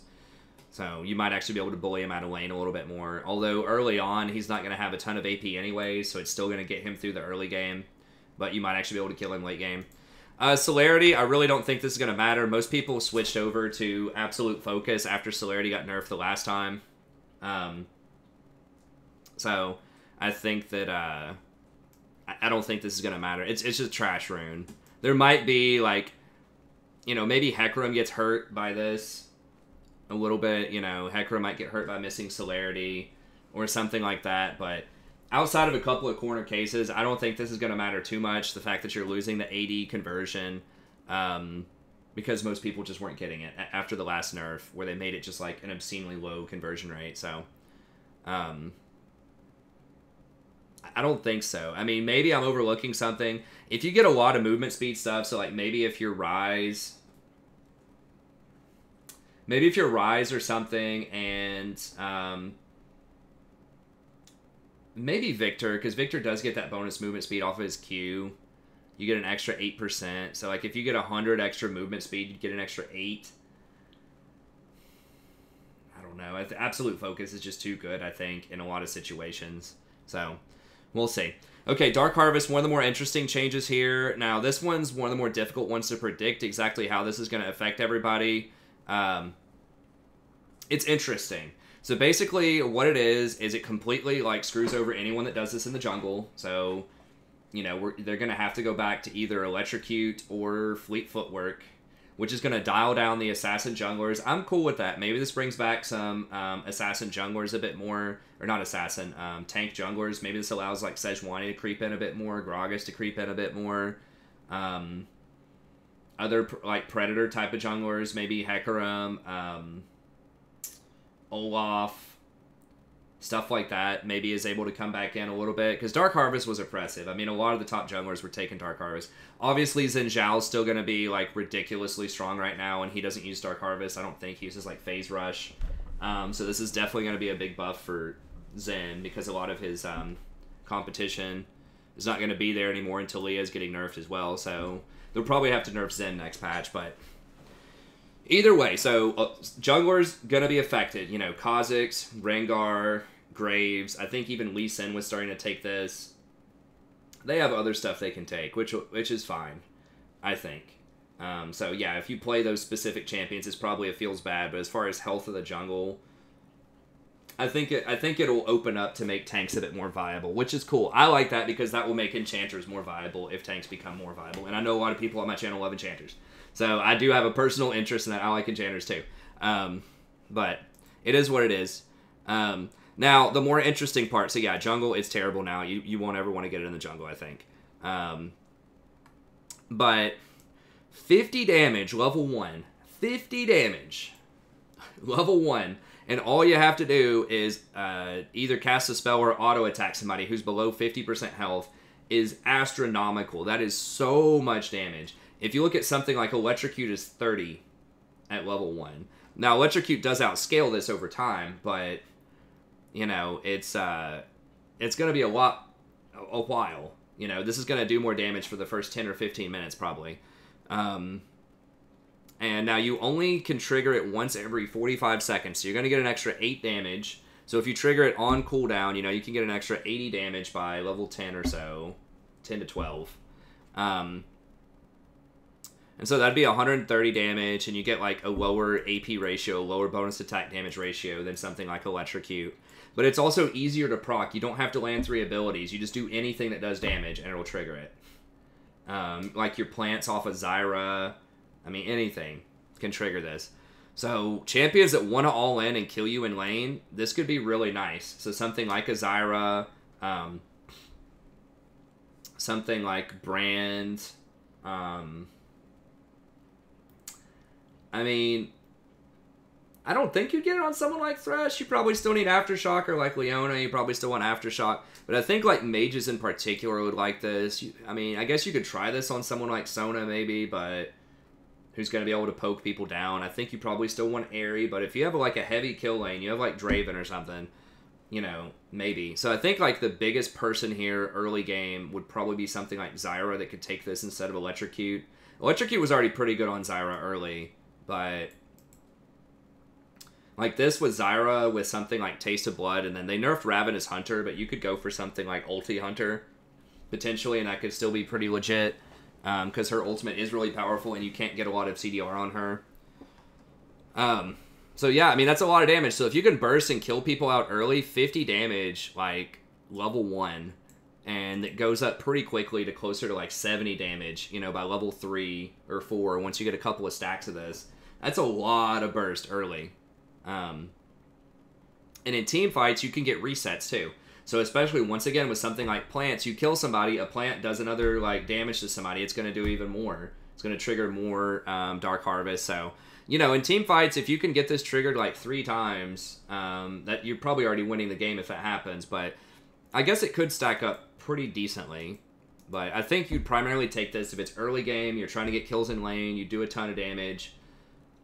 You know, maybe some assassins would like this early on. I don't know, something like a Talon or a Zed, maybe, who can trigger this pretty often. I'm not sure, but I do think it'd be great on Zyra. So, interesting. Now, it has some, like, a pretty unique sort of characteristic outside of Electrocute, because before, it was just like, okay, this is basically just a better Electrocute that you farm towards later in the game. Now, it's like, this is a really good early game. I want to burst, get ahead, make some aggressive trades in lane. Versus Electrocute is now like, you know, all in, and I'm going to be able to do more to a single target later on in the game. So this could potentially be busted. With something like Zyra, it's real scary. So, you know, we'll keep an eye on that. Ravenous Hunter, you know, this is the Kassadin special again. The champion's just obnoxious with all the sustain. I did like this on Zyra to help you sort of sustain up. So it's kind of sad it's down 1%. I mean, maybe you still could go for it, but realistically, you probably should just be going you know, either the move speed one or ulti hunter or something like that. So that'll be interesting. Demolish. Now this is one that's intriguing because it only takes 3 seconds to charge it. Now it does less damage, but you don't have to be in front of the tower for as long. So this means like off of one wave, you just have one wave stacked in there and they're trying to clear it. If you can stand up close enough and land some autos, because this can be triggered with ranged attacks, you could potentially throw this. I'm thinking someone like a Nami maybe, or a Soraka, potentially, who can push up a little bit and then land one of these autos to try to take towers down faster. Once again, tower plating, like that's a lot of gold if you can push that. So, this could be pretty good. Now, it does compete with Shield Bash, which we'll talk about here in a second, but I think on some range supports, if you want to run Revitalize especially, this could be a good option if you have a push lane. So, if once again, Soraka, Nami, you really want that Revitalize, you really want to push the lane, you have a Caitlyn or a Sivir or something like that, I could see, you know, maybe running Demolish, because, once again, I think that this doesn't sound like a lot 1 second, but that's a very long time. I mean, it's much more likely off of just one wave crashing into the tower that you're going to be able to stand close enough to get this to trigger. Remember, it's only 550 range for your autos, and you have to be within 600 range, and most autos are 550. So at full range, landing autos on the tower, you will be charging this up. Okay, final couple of things, and we'll call that it. Damn it, I really wanted this video to be like an hour, or less, but there's just so much. Like, this is the biggest patch, like, since mid-season, I think, which is appropriate because it's preseason, but geez, there's a lot of stuff going on here, which I love. I think it's great. Okay, so Shield Bash. I think it's a bad idea because I think there will be abuse cases with this. The numbers are pretty low, though. Like 1 to 10 extra bonus armor and magic resist. You know, the damage that you do is, you know, 4 to 21 plus 8.5% of the shield strength plus 1.5 bonus health. I don't know, though. I mean, once you start getting some of these shields to like 100 in the mid game, you're starting to talk about like 18 extra damage, 1.5% of your bonus health. It's not total health, though. It's just like really weird. Like, why does it have all of these things in small portions? I guess they're trying to make it appealing to more and more different like types of champs, but I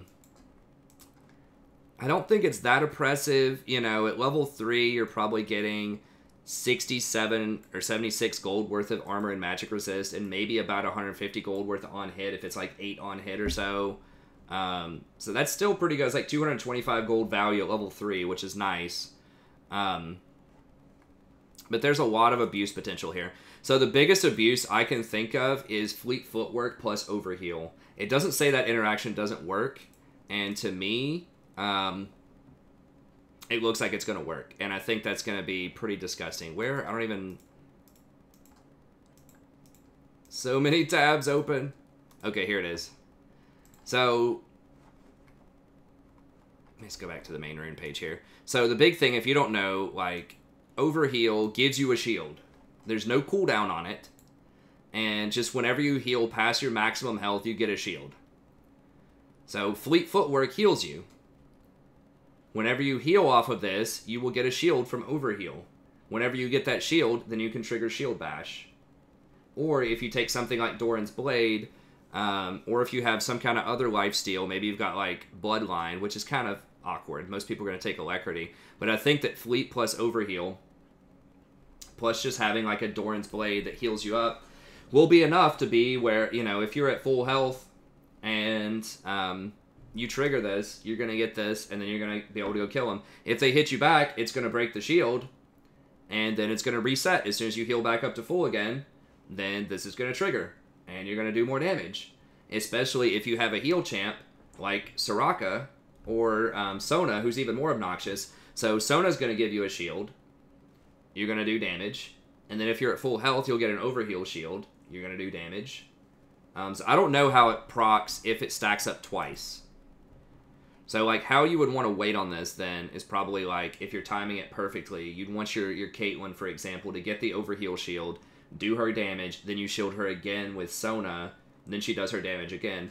Or with Rakan, she gets her shield, does the damage, you shield her with your E, she does the damage again, you shield her again with her E, with Rakan's E. She gets the shield, does her damage again.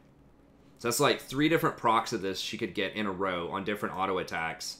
And, you know, the shield strength on someone like a Rakan early is not going to be tremendous. I mean, if you max shield, it could get a little bit better. But, you know, this is probably going to be like 8 extra damage or less. But, I mean, getting like 18 extra damage on an auto is a pretty big deal. I mean, it's like adding an extra 450 gold value to your auto attack, because each on-hit damage is worth about 25 gold. So, I think it seems strong. Now, once again, I don't think it's like super overpowered, because this is only for 1 auto attack, and this only lasts for a little bit. And it's only like 1 to 10 extra armor or magic resist. But it's also a minor rune. So, I don't know. I think there could be a lot of abuse with Fleet Footwork plus Overheal, particularly on champions like Caitlyn and Jhin. You do have to give up Absolute Focus and Gathering Storm. So you're going to do a lot less like AD later on. So that's a massive trade-off. Now keep in mind that stats are decoupled because of these shards now. So you can still get your full AD even if you go into the Resolve tree. So that is still possible.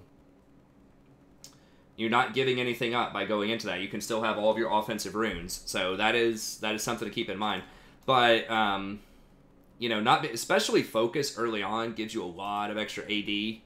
So if you look at Absolute Focus, which is what a lot of people have been picking up, especially with like Fleet Footwork, and you can go Absolute as your secondary, is really nice. I mean, you're going to get an extra, so like at level 5, if you're above 70%, which you will be as Caitlyn most of the times, you're just harassing and healing with Fleet Footwork. You know, you're going to have, at level 5, you'll have 8 AD, which you'll be able to get more on hit than that with a shield probably. It'll be close. But this is like every single time you auto. There is no cooldown. You don't have to get a shield. There's no gimmicks to it. And this AD actually does additional damage with your abilities, like your traps, your Q, and it allows you to do damage to minions. Remember that on-hit damage only works on champions, not on minions. So it's a one-time hit on a champion. So I still think that most AD carries are probably still going to go, you know, Absolute Focus plus probably Gathering Storm. Although Gathering Storm's going to lose a lot of its mileage now if we never get to that 30-minute mark. If games are over in 25 to 30, Gathering Storm might be a little slow, right?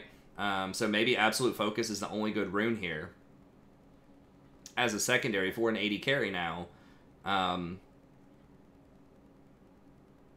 mean, maybe they could go Nullifying Orb or something, but I don't know if Absolute's the only good one. Then maybe it would pay off to go into the Resolve tree and to go something like, you know, like Shield Bash plus Second Wind or something for even more sustain in the laning phase, even more oppressive trading. Maybe that's worth. Maybe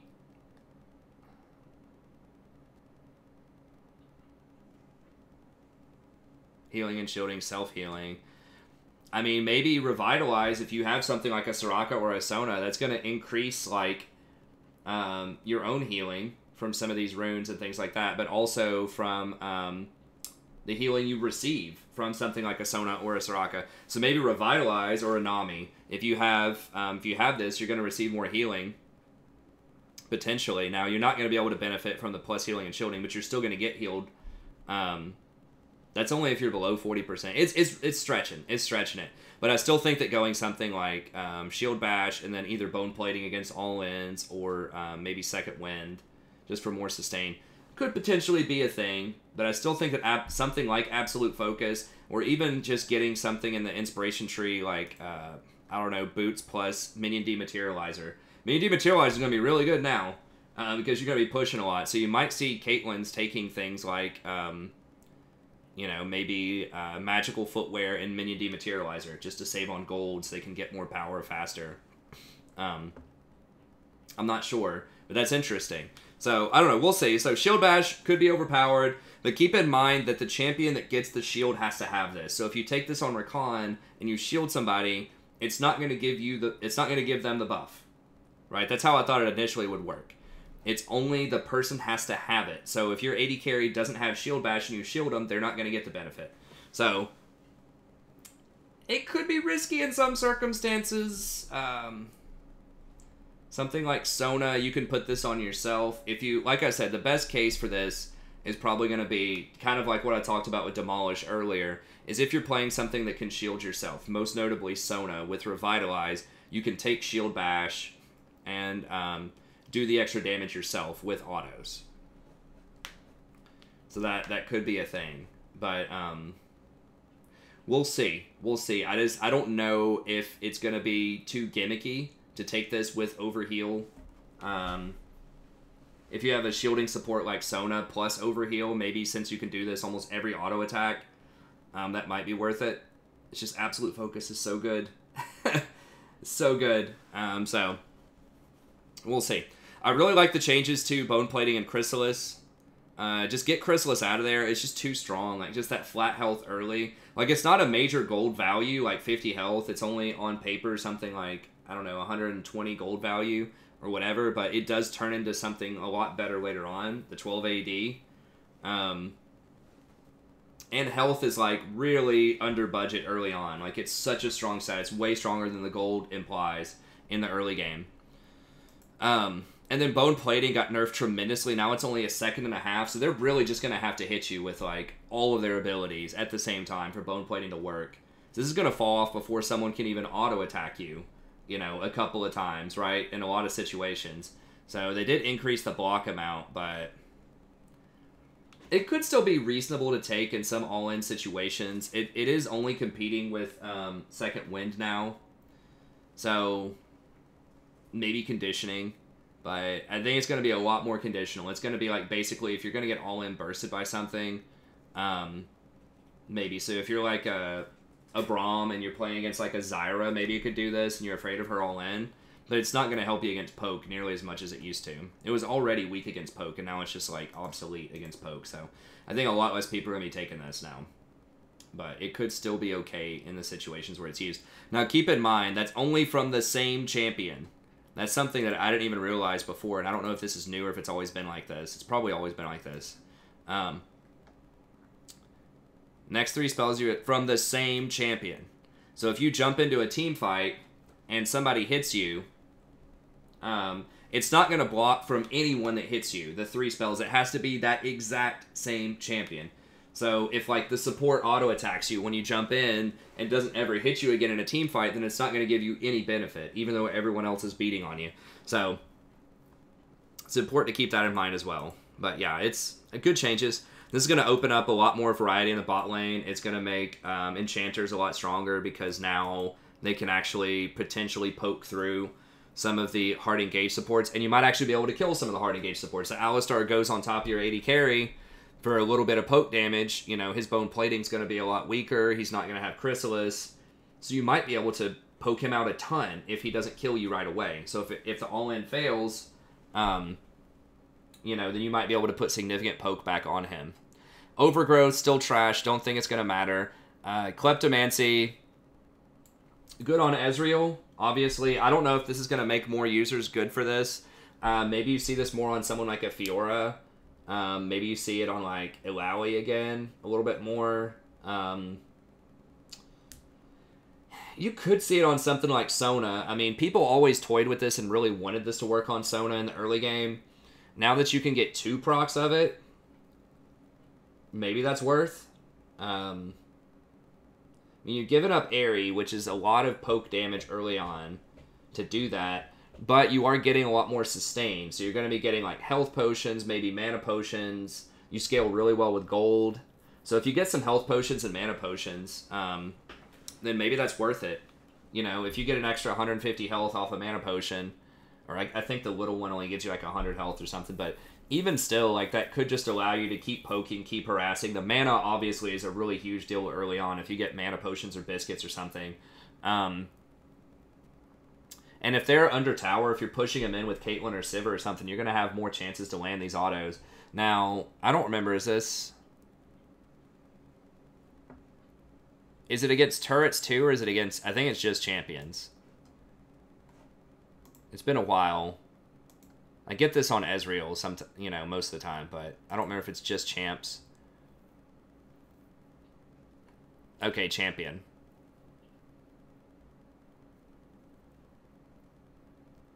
Okay.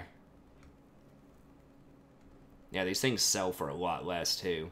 But, I mean, there's some good stuff here. Like, even just getting something like a blue ward, you know, kind of early on can help you out with vision a lot.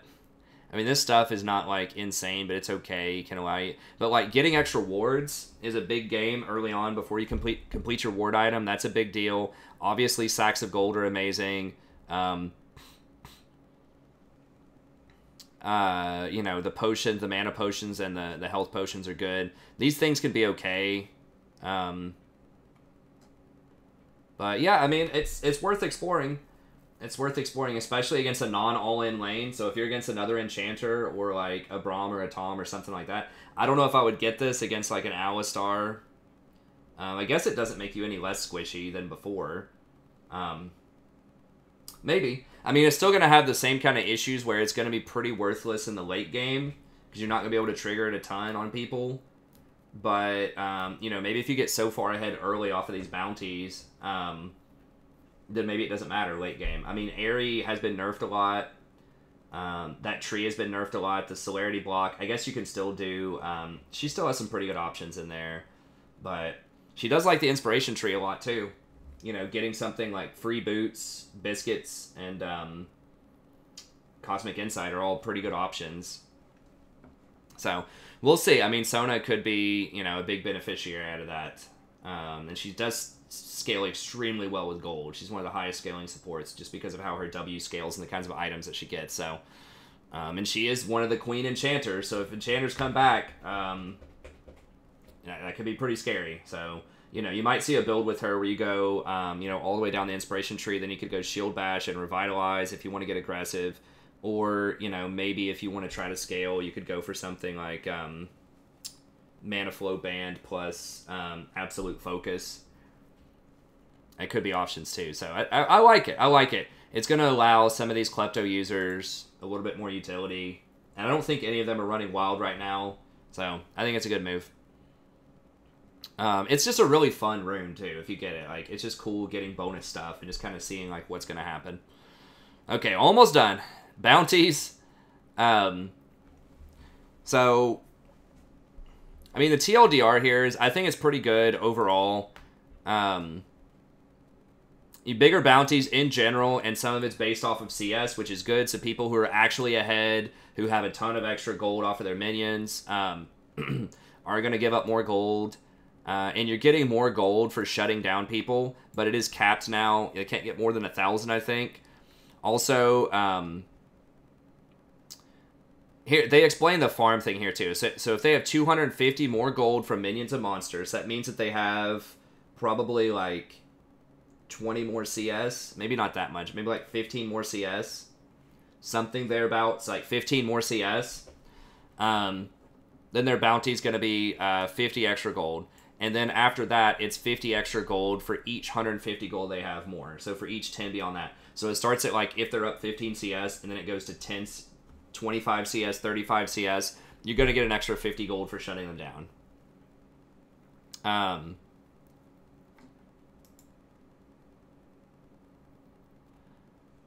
Okay, so if a champion has 250 more gold, then the enemy team's average. Okay, so it's not just the enemy AD carry, it's the enemy team's average. So if their whole team is not farming well, then you're going to be able to shut them down. Now, it doesn't include supports. Does not include supports. So you don't have to worry about your Relic Shield supports disproportionately affecting your team. Because that would be a concern, you know, because the Relic Shield supports farm their own gold. Like, they do get minions, and then they share it with the AD carry. So that would make them, like, indirectly give a lot more gold for shutdowns, potentially, because their team's going to have a higher, like, average gold. So they saw that, and they fixed it, so that's not an issue. But yeah, more than the average gold on the enemy team. So I think that's good. More catch-up mechanics for people that are shutting down fed enemies, so it's just harder for that 10-0 person in the mid lane who's up like 100 CS on your mid laner. You can get back in if they goof up. Tells you about the bounties on the scoreboard, which is cool. If someone's feeding hard, then you get extra gold off of that here. So, like, inting Scion is always going to give 100 gold. So it doesn't completely fix that problem, but I think that it helps. Killing someone who's, like, feeding a lot, but still, like, being useful for their team is going to have a greater penalty to it. And then bounties no longer increase mid-combat, so if someone gets a triple kill and then dies at the end of the fight, it doesn't feel as bad, especially for good cleanup kill champions, so I think that's pretty good. And you no longer get more than 1,000 gold off of somebody. But it does roll over. So if they still had some bounty left, so if their bounty was 1,200 and you get 1,000 off of them, then, and that's total gold. That includes the base gold. So you get 300 plus a 700 gold bounty max. And then let's say that they had a total of 1,200 bounty. You took 700 plus the 300 base to get to 1,000, then they're still going to have 500 bounty. So if you kill them again, it's going to give you 800 again. So the bounty never goes away, but there's a limit on a single kill. So if you kill them a couple of times, you can still milk them for even more bounty. So I think that's pretty legit. Minimum kill gold. Okay, so yeah, I think that's good. It's going to let people get back into the game. You know, if people goof around and don't close out, if they're just not playing well, then the enemy team can get back in the game. I like that. But if they're on point with those minions we talked about earlier, you're going to be able to close out faster. Okay.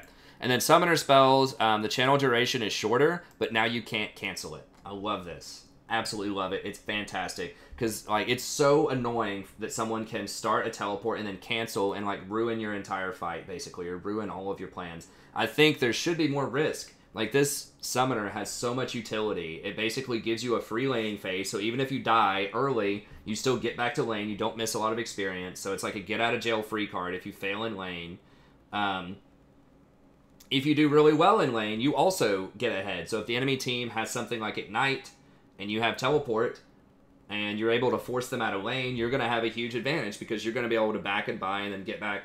So it's just, it's so strong. And obviously later on in the game, it's going to allow you to split push, which is going to mean that you can 1v1 anyone on their team pretty much that's going to come at them.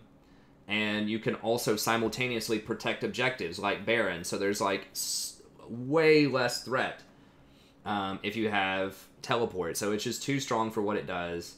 You can show up to team fights, you can split push, you can get really good flanks and positioning. So not only can you show up, but you can get a really primo position. So you can get behind the back line. If you're like a Camille or something, you teleport to a ward in the enemy jungle. Like, it's such a powerful summoner spell, obviously. And so I like the fact that you have to think more carefully about it. If you teleport at the wrong time and the fight starts going south, you're going to die. So if you teleport into a fight in the bot lane, and then all of a sudden the jungler shows up, the enemy jungler shows up, and it's turning south really quick, well, you're going to die. So I think that I like adding more risk to it. So I like they didn't completely remove it or nerf it too much, but I also like that they're adding more risk to differentiate good teleport play from bad teleport play, and to sort of limit one of the options of this, which is the fake teleport to stop a fight, which is obnoxious. Okay, and then, like, more lobbies, missions, bug fixes, all that stuff. So there's a lot of stuff going on there. Okay, that's going to be it. Super long patch. Sorry, this ended up taking forever. I'll put timestamps in it. I'm, like, really, really late to the stream. I didn't mean to be that late. But there's just so much. This is, like, one of the most exciting patches in a long time, and I really wasn't expecting this much change, right? Like, there were some things, like the exact Lissandra numbers that were really exciting, that were different. Stuff like this... whatever the change to allow potential jungle farming again, or like funnel lanes or whatever, that was something out of nowhere that was pretty interesting. The turret plating is interesting. Guinsoo's nerf is changing stuff up a lot. The numbers on Dark Harvest are very interesting. The shield bash numbers. There's just on and on and on. There's so many things that could change the meta and make it very exciting. So anyways, that's going to be it. Thank you so much for sticking with me. Be sure to leave that like and subscribe if you enjoy it. I'll try to get future videos down in size a little bit. I know this is like a super long one. Maybe I'll break it up in the future if we get another crazy patch. Maybe I'll break it up into 2 patch notes. Like I said, we'll definitely talk about Nico next time. I'll make that a shorter video, I promise. 15 to 20 minutes tops. I know I sound like a broken record. I've been saying that for years, but I will try to make it less. But, you know, at the same time, I think people tune in because they want the depth, and I try to give you as much depth as I can, and I get excited about some of these things because it's a lot of really cool changes, and I think a lot of people are going to overlook the implications of a lot of what's going on here. So, anyways, thank you very much. Have a good day, and I'll see you next time.